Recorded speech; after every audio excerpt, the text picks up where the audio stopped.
Kepanasan! Setelah berhasil mengalahkan Raja Semut, Jinwoo meminta para hunter segera meninggalkan Pulau Jeju. Ia pun memanggil Kaisel dan membuka jalan agar helikopter yang ditumpangi oleh rekannya bisa selamat keluar dari Pulau Jeju. Jinwoo bersama prajurit bayangannya kemudian membasmi semut dan telur yang tersisa menggunakan senjata Demon King's Longsword hingga mencapai level 100. Jinwoo lalu mengekstrak Shadow Raja Semut, sesosok bayangan semut dengan rank tertinggi daripada yang lainnya, yaitu General, telah bangkit dan tunduk berlutut di hadapan sang master. Sebelum saya lanjut, jangan lupa like, komen, dan subscribe ya. Oh iya, siapa tahu ada yang ingin berdonasi? Silakan klik link Saweria yang ada di deskripsi ya. Jinwoo baru pertama kali melihat prajurit bayangan dengan rank general karena di pasukannya hanya terdapat rank normal, elite, knight, dan selanjutnya ia mendapatkan prajurit dengan rank general. Jinwoo yang masih agak jengkel menyebut bayangan barunya si brengsek yang ternyata lebih kuat daripada Shadow lainnya. Tapi jika dari status yang ia miliki saat masih hidup, tentu saja itu menjadi masuk akal. Ketika Jinwoo hendak membangkitkan Ratu Semut, tiba-tiba ia dibuat terkejut mendengar prajurit itu bisa berbicara. Raja Semut meminta untuk segera diberikan nama. Jinwoo berpikir tampaknya loyalitas ultimate juga berlaku untuk prajurit barunya ini. Jinwoo menanyakan bagaimana bisa bayangan tersebut berbicara kepadanya. Prajurit bayangan tersebut menjawab, jika dari dulu ia memang bisa berbicara. Jinwoo pun berpikir, apakah karena Raja Semut bisa berbicara sebelum menjadi shadow-nya, sehingga ketika menjadi prajurit bayangannya, ia langsung bisa berbicara. Namun Iron yang dulunya manusia yang tentu saja bisa berbicara semasa hidup, setelah menjadi shadow, dia justru tidak memiliki kemampuan untuk berbicara. Hal itu juga terjadi pada Hunter Min Byung-gu dan Tas yang tidak bisa berbicara ketika telah berubah menjadi shadow. Dan hanya ada satu perbedaan antara mereka, yaitu tingkat ranknya. Jinwoo mulai menyadari jika prajurit bayangan yang ia miliki nantinya akan bisa berbicara ketika mereka sudah menaikkan levelnya ke rank general. Jinwoo lalu bertanya, apakah dia bisa mematuhi perintahnya dan menjadi pengikutnya, walaupun dirinya lah yang telah membunuhnya. Shadow tersebut menjawab, jika ia tidak mati, melainkan dihidupkan kembali oleh tuannya. Shadow tersebut menjelaskan jika ia merasakan sebuah kebahagiaan dari lubuk hatinya yang paling dalam. Ia berjanji akan selalu mematuhi segala perintah dari tuannya. Kemudian Shadow tersebut kembali memohon agar segera diberikan sebuah nama. Jinwoo pun mulai berpikir untuk memberikan nama kepada prajurit bayangannya tersebut. Ia kemudian memikirkan sebuah nama, yaitu Gaemi atau semut dalam bahasa Korea. Namun hal itu rasanya kurang pas, karena harus ada nama yang membedakan dia dengan semut lainnya. Dan terbersitlah sebuah nama pengarang dari novel The Ants yang sangat terkenal. Sambil tersenyum, Jinwoo menyebutkan sebuah nama, Beru, yang diambil dari nama Bernard Werber. Ia pun memberikan nama Beru kepada shadow-nya tersebut. Beru dengan rank general pun mengucapkan terima kasih kepada tuannya. Setelah itu, Jinwoo lalu mengekstrak Shadow dari Ratu Semut dan Arise. Shadow dengan rank general pun bangkit, tapi prajurit semut menerima sinyal dari Shadow Ratu yang baru dibangkitkan. Jinwoo pun merasa heran mengapa hubungan antara semut menjadi melemah. Ia lalu bertanya kepada Beru tentang apa yang sebenarnya sedang terjadi. Beru menjawab, jika kemampuan sebenarnya dari Ratu Semut adalah untuk mengendalikan koloni semut. Jinwoo pun memperjelas, apakah kemampuan mengendalikan koloni semut sekarang sudah berpindah ke Ratu Semut? Beru lalu membenarkan apa yang tuannya katakan. Jinwoo merasa jika dibandingkan dengan ranknya, kekuatan sihir Ratu Semut tidak terlalu banyak dan bertanya kepada Beru, apakah ada sesuatu alasan kenapa kekuatan sihir dari Ratu Semut berkurang? Beru menjawab, hal itu disebabkan karena kekuatan sihir dari Ratu Semut hanya digunakan untuk reproduksi. Tapi sekarang, Ratu Semut tidak mungkin bisa untuk bereproduksi tanpa tubuh. Jinwoo akhirnya mengerti bahwa Ratu Semut tidak memiliki kemampuan untuk bertarung. Ia pun memutuskan untuk meng-cancel extraction Ratu Semut karena merasa tidak perlu ada dua petinggi di sebuah organisasi. Kemudian, Jinwoo memerintahkan para Shadow Infantry untuk berhenti mengambil kristal sihir karena semua kristal sihir tersebut akan digunakan untuk membangun ulang Pulau Jeju atas kompensasi kerusakan yang terjadi akibat gate ini. Sehingga, kristal tersebut bukanlah sesuatu yang harus ia ambil. Lucunya, para Shadow Infantry langsung membuang semua kristal sihir yang mereka ambil begitu saja. Jinwoo merasa jika item yang ia dapatkan dari mayat Beru lebih dari cukup. Lalu masalah baru pun muncul. Semut yang berhasil kabur dari Pulau Jeju tersebar ke segala macam penjuru.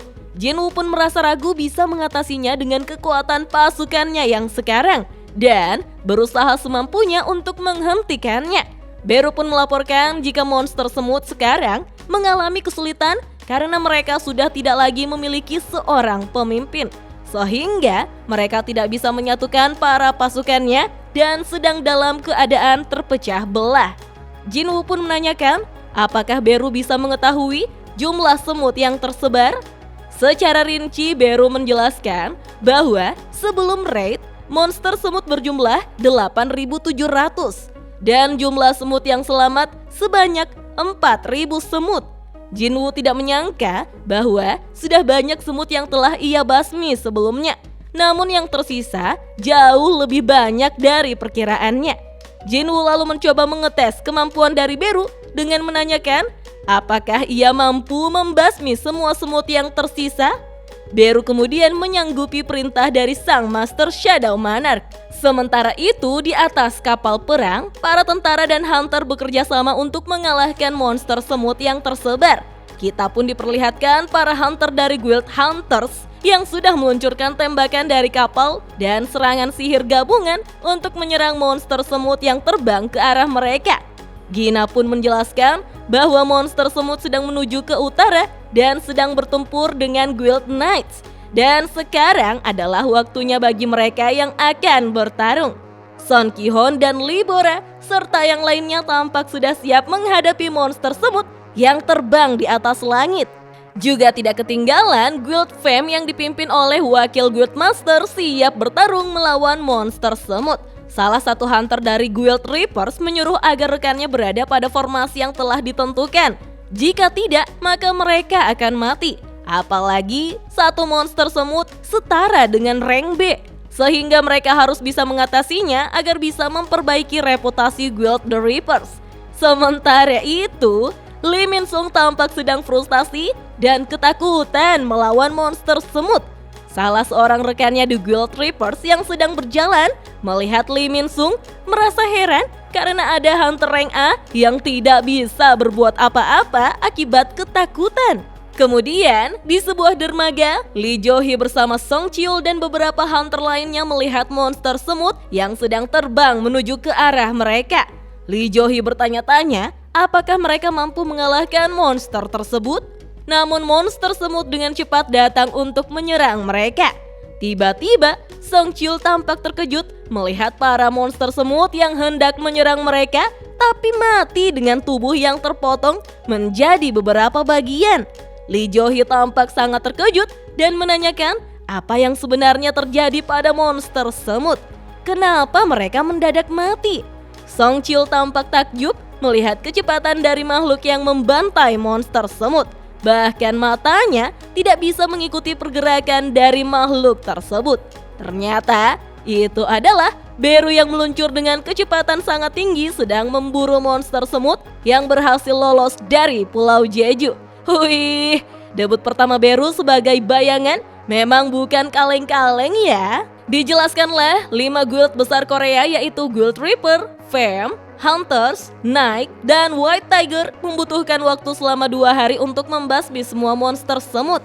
Sementara itu, armada kapal perang Cina sedang berlayar di sekitar daerah Laut Cina.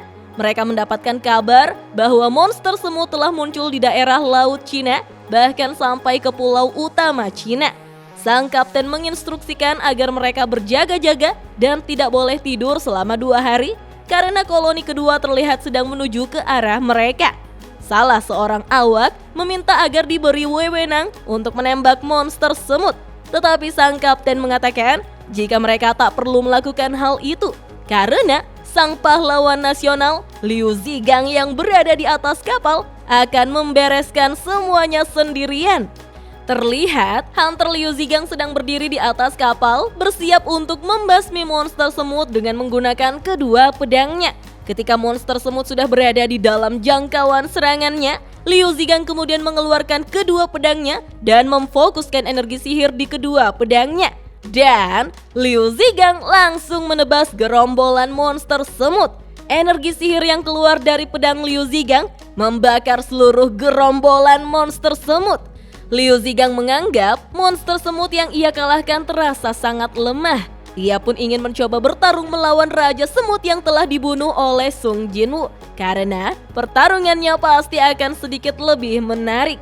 Kita pun diperlihatkan sisa-sisa potongan tubuh monster semut yang mulai berjatuhan di sekitar kapal armada Cina.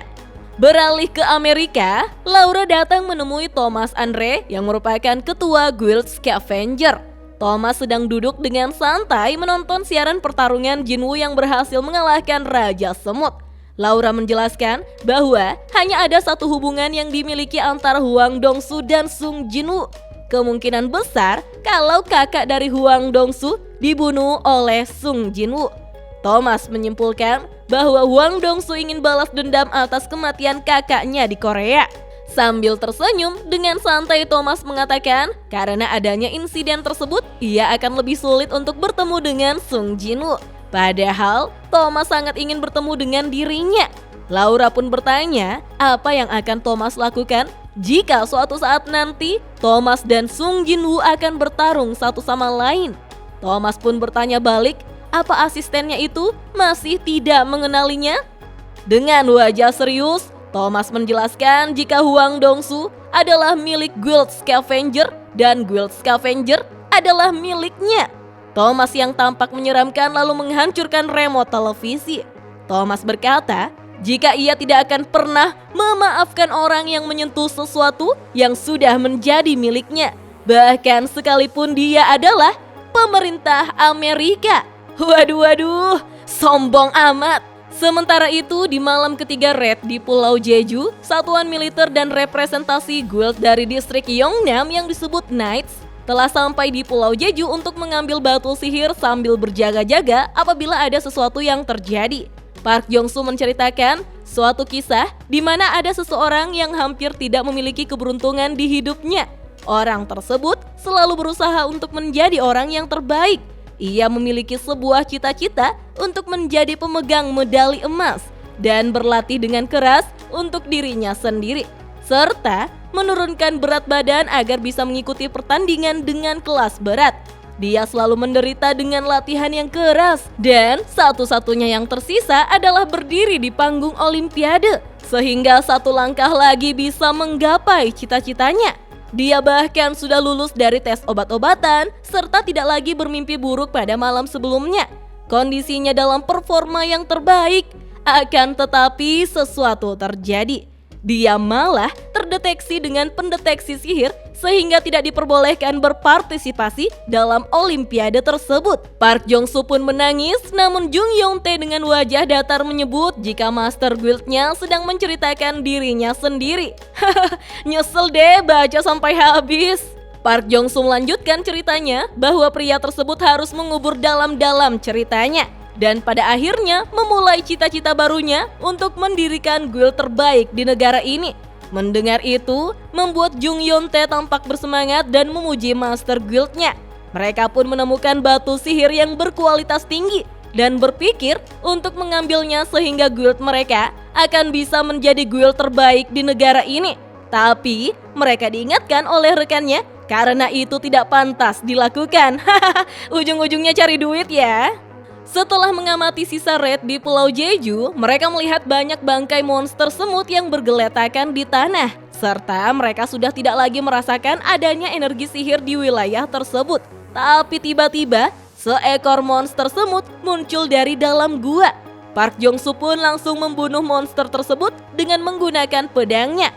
Park Jong-soo pun tampak percaya diri mengatakan bahwa para anggota militer tidak perlu khawatir karena jika ada beberapa monster semut maka mereka akan menghabisinya. Jung Yeon-tae yang melihat sesosok makhluk muncul dari dalam gua kemudian memanggil Park Jong-soo untuk melihat makhluk tersebut. Dan ternyata itu adalah Rakan sang raja binatang dan taring. Melihat makhluk tersebut, Park Jong-soo menjadi panik karena seharusnya yang ada di Pulau Jeju hanyalah mereka dan pasukan militer sesuai arahan dari asosiasi. Mereka pun bingung melihat sosok monster tersebut yang mirip dengan manusia. Park Jong-soo menyuruhnya untuk menunjukkan identitasnya. Ya minimal KTP dan SIM lah. Beberapa dari mereka menahan tembakannya karena mengira dia adalah manusia. Mereka pun berteriak bahwa dia dilarang berada di area ini. Jika dia tidak menuruti perintah, maka dia akan ditembak. Rakan pun berbicara dengan bahasa yang tidak dimengerti oleh mereka. Park Jong-soo pun menyimpulkan jika makhluk tersebut adalah monster. Tiba-tiba seluruh hunter dan pasukan militer terjatuh hingga tak sadarkan diri akibat ulah silat yang merupakan raja rakyat salju dan raja embun beku yang menjentikkan jarinya. Silat menjelaskan jika ia tidak ingin membuat keributan di sini sehingga ia membuat mereka semua menjadi tertidur sebentar. Rakan kemudian menanyakan apakah Silat ingin memeriksanya sendiri karena ia yakin kalau tadi ia merasakan sebuah kekuatan dari Shadow Monarch. Tapi Silat tidak mengerti mengapa seorang monarch malah membantu manusia. Rakan menjawab bahwa ia juga tidak tahu. Jika penasaran, maka ia menyuruh Silat untuk menanyakan pada dirinya sendiri. Melihat banyaknya bangkai semut yang mengeluarkan aroma busuk, membuat Rakan berpikir jika dia yang melihatnya pasti akan ketakutan. Menurut saya, dia yang dimaksud di sini adalah Queresha atau Ratu Serangga. Silat pun mengingatkan bahwa perburuan akan berjalan sesuai rencana. Tidak ada yang berubah. Rakan pun menyetujuinya. Kemudian Silat membuka portal untuk masuk kembali ke dalam dungeon. Sementara Rakan merasakan sepertinya masih ada satu di sini. Silat pun menanyakan, apakah itu di Korea? Rakan lalu mengajak Silat untuk mengurusnya di sini. Namun Silat memutuskan untuk menyerahkan tempat ini kepadanya. Ia pun berjalan perlahan memasuki portal. Tetapi Rakan menyebut jika Silat tidak ingin ikut campur dan menyebutnya pengecut. Rakan akhirnya setuju dengan perkataan Silat agar tidak membuat sebuah keributan di sana. Ia kemudian mengayunkan tangannya untuk membuka portal dan kembali ke dunia asalnya. Kira-kira siapakah mereka berdua minasan dan apa yang sedang mereka buru? Penasaran kan? Tonton terus video selanjutnya ya. Dah.